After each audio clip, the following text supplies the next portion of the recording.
Gold, trusted gold buyers. మీరు తాకట్టు పెట్టిన బంగారాన్ని విడిపించి ఈ రోజు ఉన్న మార్కెట్ ధరకు కొనబడను. మీరు నిజంగా అలాగే ఉన్నారండి శ్రీరామచంద్రుల్లాగా? శ్రీరామచంద్ర సినిమాకి సంబంధించినంత వరకు అలాగే ఉన్నానండి. అవునా? మీరు నమ్మండి నమ్మకపోండి. కాన్ఫిడెంట్ ప్రామిస్ చేస్తా. అంతేనా? ఎవరినైనా అడగండి. కదా నేను అంటుంది ఎవరినైనా ఒక పాపులర్ స్టార్గా. అవును. అంటే మామూలు ఊరికి ఎలా డబ్బకి ఏదో జూనియర్ ఆర్టిస్ట్లు ఆడలు కాదు, ఏదో ఒకటి రెండు సినిమాలు చేయటం అది కాదు. నా పక్కన యాక్ట్ చేసినటువంటి ఇప్పుడు పెద్ద పెద్ద ఆర్టిస్టులు ఉన్నారు కదా, లేడీ ఆర్టిస్టులు. అవును.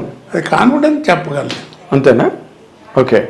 బట్ మీరు ఒక విషయం మీరు గమనించారు, నాకు కూడా తెలుసు, ఎందుకంటే నేను మీ కెరీర్కి నేను డైరెక్ట్ విట్నెస్. కానీ చాలా కాంట్రవర్సీలు వచ్చేవి సార్ మీ మీద. ఎన్నండి బాబు. తాగుతూ షూటింగ్ గడిచి డైరెక్టర్ కొట్టాడు, పక్క అమ్మాయిని ఏదో అన్నారని ఆ అమ్మాయి కొట్టింది. ఇలాంటి పుకార్లు ఎన్ని. తెల్లవాళ్ళు తాగుతాడు, ఓ వ్యభిచారాలు చేస్తాడు, తెగ తిరుగుతాడు. ఇవన్నీ ఎలా వచ్చేసారు అవన్నీ? ఏమంటే వాళ్ళున్న చెట్టుకి గడ్డేస్తారండి. రాళ్ళు, కాయలున్న చెట్టుకే రాళ్ళు అంటారు. అట్లాగే అంతే అది అని నేను అనుకుంటున్నా. అంతే. ఓకే. నేనేం పెద్ద పద్ధతిని కాదు, నాకు సినిమాకి సంబంధించినంత వరకు నా బిహేవియర్ అది. ఓకే.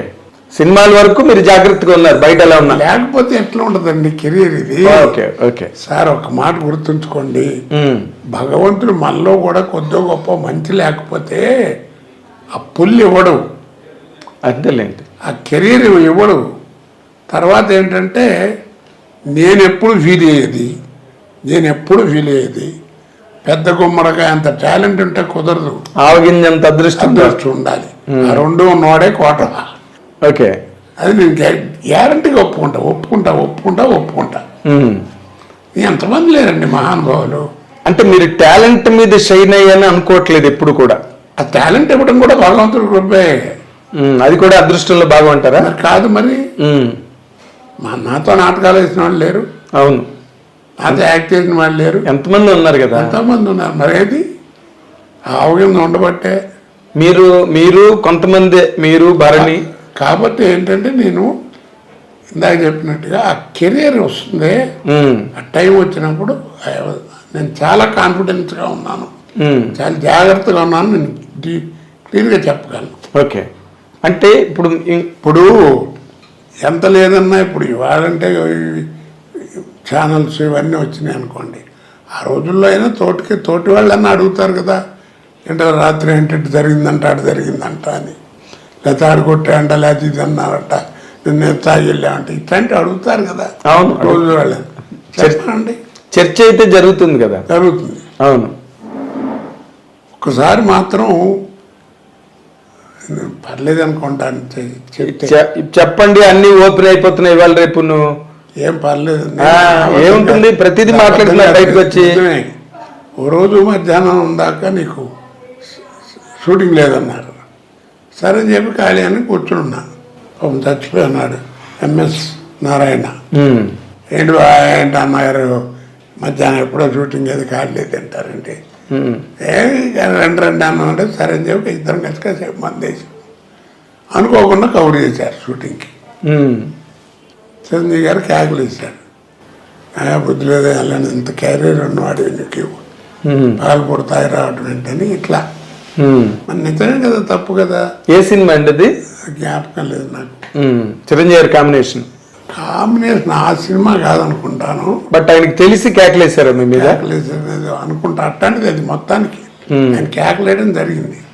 అంటే మంచిగా, అదేలేండి, మంచి ఆర్టిస్ట్ నువ్వు, కెరియర్ పాడవుతుంది, ఏంటిది 10 మంది చెప్పుకుంటే ఎంత అసహ్యంగా ఉంటుంది అని కేకలేసాడు. అదే మీ అభివృద్ధిని ఆశించి చెప్పిన అంటే మొదటి నుంచి బాగా. మీకు చిరంజీవి గారితో అటాచ్మెంట్ ఎక్కువ అండి? అటాచ్మెంట్ నేను ఎవరికి వెళ్ళనండి, నా దగ్గర ఫోన్ నెంబర్లు కూడా లేవు. ఏదన్నా ఫంక్షన్స్ ఎవరన్నా వాళ్ళు పిలిస్తే మనం వెళ్తాం, లేకపోతే నాకు ఏదైనా ఫంక్షన్ ఏదైనా ఉంటే పిలవడానికి వెళ్ళడం అంతే తప్ప నేను అసలు ఎవరి దగ్గరికి వెళ్ళను. కాదు, చిరంజీవి గారితో ఏంటంటే ప్రాణం ఖరీదు ఫస్ట్ పిక్చరు. నేను కెమెరా ముందు నుంచింది ఫస్ట్ ప్రాణం ఖరీదు. నేను వాసు గారు డైరెక్టర్, అవును, కే వాసు డైరెక్టర్. మనం పోయారు కదా, అవునండి, ఆయన ఆ సినిమాలో చిరంజీవి గారు కూడా యాక్ట్ చేశారు. అవును. తెలియదు, నేను ఎవరో తెలియదు, ఆయన ఎవరో నాకు అంతవరకు తెలియదు.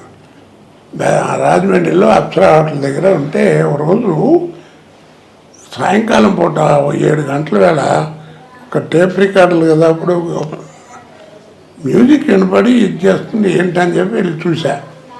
వరండాలో అయిన చిరంజీవి గారు మెడలో ఆర్టిన్ మార్కు ఆంజనేయ స్వామి బెల్ట్ ఉంటుంది, చైన్, ఒక చిన్న లంగోటి కంటే కొంచెం పెద్దది డ్రైవర్ లాంటిది వేసి మ్యూజిక్ పెట్టి విపరీతంగా పిచ్చిగా డ్యాన్స్ చేసేస్తున్నాడు. ఇంటర్ బాబు ఇది అనుకున్నా. అప్పుడు చూసా ఆయన్ని మొట్టమొదటిసారి చూసింది అది. అంటే ఎంత శ్రమ పడాలి ఆర్టిస్ట్ అంటే, సినిమాల్లో ఎంత పడతారని తెలిసి వచ్చింది నాకు. ఓకే. అప్పటి నుంచి ఆ తర్వాత ఆ సినిమాలు అప్పుడప్పుడు మాట్లాడడం, తర్వాత నేను కూడా యాక్ట్ చేశానండి ఆ సినిమాలు అంటే అలాగా ఆయన అంటాం. సరే, దానితో వేషాలు వ్యవహారం అవును రావటం. చాలా సినిమాలు చేశారు కదా మీరు ఆయనతో, కాంబినేషన్స్. ఫస్ట్ ఆయనకి ఆపోజిట్ ఫిల్మ్ చేసింది ఫస్ట్ పిక్చర్ 786, ఖైదీ నెంబర్ 786. ఆయనకి ఆపోజిట్ చేసింది. ఓకే.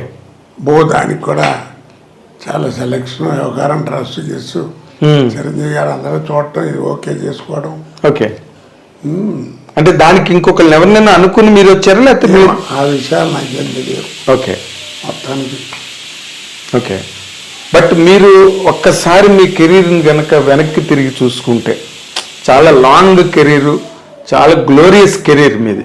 అంటే కోట లేనిదే సినిమాని ప్లాన్ చేసుకోలేదు ఎవరు, నాకు తెలిసి ఆ విషయం.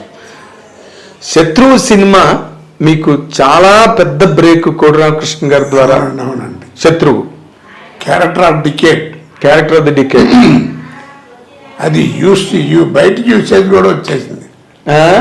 బయట కూడా మాట్లాడుకోవడమే ఆ కేక. అవును. ఇప్పుడు ఏదైనా కార్డ్స్ ఆడేవాళ్ళు ఉన్నారనుకోండి, పేక మొక్కేయలేదు, బా తొందరగా మొక్కారా బాబు చంపేస్తాడండి వీడు, ఇలాగా ఒరిజినల్ గా మాట్లాడేది. ఈ హోటల్లో జలపాతాలు ఎవడు పెట్టాడు రా బాబు అని ఇలాగా, ఈ ఫోన్ ఎవడు కనిపెట్టాడు రా బాబు అని, దాన్ని అలా అది మామూలు జనజీవితంలోకి వచ్చేసింది, ఆ మాట వచ్చేసిందండి. చాలా మీరు ఒక మంచి మాట చెప్తానండి, ఇన్ని వేషాలు ఇలా కనపడుతున్నాయి కదా, ఒక్క వేషం కూడా ఒక రోజు ముందు పిలిచి నాకు చెప్పింది ఒక్క వేషం లేదండి. నిజంగా భగవంతుడు ఎంత ఎలాంటి మరి జీవితం ఎలా ఇచ్చారు చూడండి.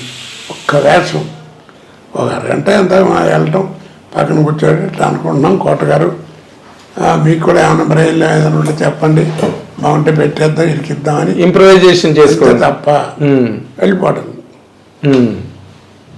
అంటే మీరు ఒక అంటే నేను ఎందుకంటే ఇంకో ఎంత చెప్తాను నేను, కొన్ని సినిమాలు పేర్లు చెప్పకూడదు, పైవాడి డైలాగు కిందవాడి డైలాగు ఉండేది, మధ్యలో కోట లేదా క్యారెక్టర్ పేరు ఉండేది కదా, కోట చూసుకుంటాడని రాసేవారు. అది డైలాగ్ మీది. అక్కడ డైలాగ్ కోట చూసుకుంటాడు అనేది మీ డైలాగ్. మీరు వచ్చి ఫిల్ చేసుకోవాలి, ఫిల్ అప్ ది బ్యాంక్స్. అంటే పెద్ద పెద్ద వాళ్ళ చిరంజీవి గారి హీరో అలాంటి సినిమాలు కాదు, ఒక మీడియం రేంజ్ సినిమాలు ఉంటాయి కదా. అవును, మీడియం రేంజ్.